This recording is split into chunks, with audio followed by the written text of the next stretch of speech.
poutine, c'est tout quoi. Ah, on dirait que je connais mieux votre pays que vous quoi. Moi, je déteste le racisme, l'intolérance et les Français. So Made in Montreal. I heard a lot of laughter on this one. It's another great kind of experimental film. It's got a lot to say. It's got some undercurrent political issues. But who has opening thoughts on Made in Montreal? Well, some of the reaction is probably different from us being Anglophones rather than French. So it was really funny when we're hearing it first. And I hate the French, and it is in French. And it takes a while, of course, to realize that, oh, they're speaking about the French from France, or maybe even the other French-speaking ex-colonies, and that was just a sort of funny juxtaposition. Absolutely. I personally like that they have, like, it's right in the first scene, I hate intolerance, racism, and the French. Yeah. Yeah, and this idea that they speak the same language, they're not the same people. First of all, black and white worked very well.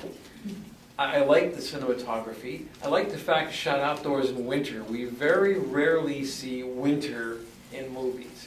Even though I hate winter, it's nice to see it in a film. We so often don't see winter because I guess just the difficulties of shooting outdoors in the winter make most people not want to do it.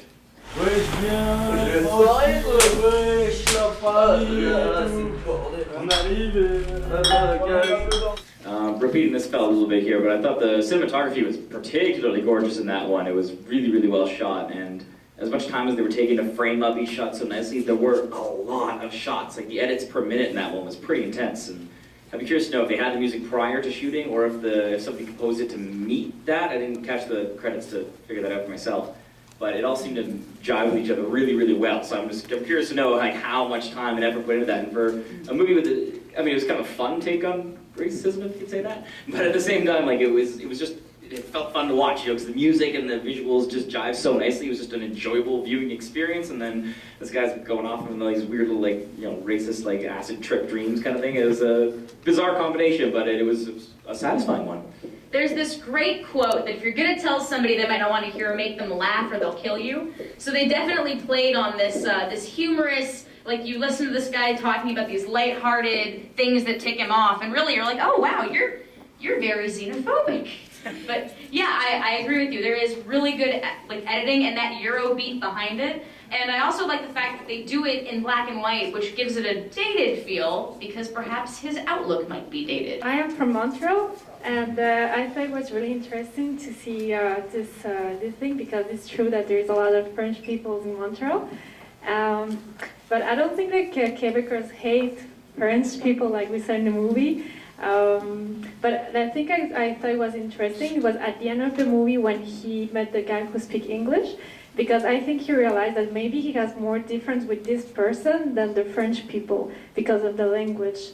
So I don't know, but at the same time he was friendly with him. He looks like open to the guy who was speaking English. But I thought it was interesting that the movie ends like that.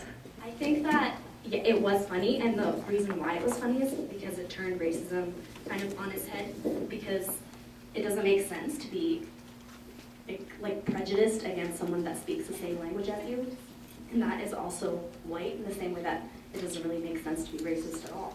So that's what I thought about it.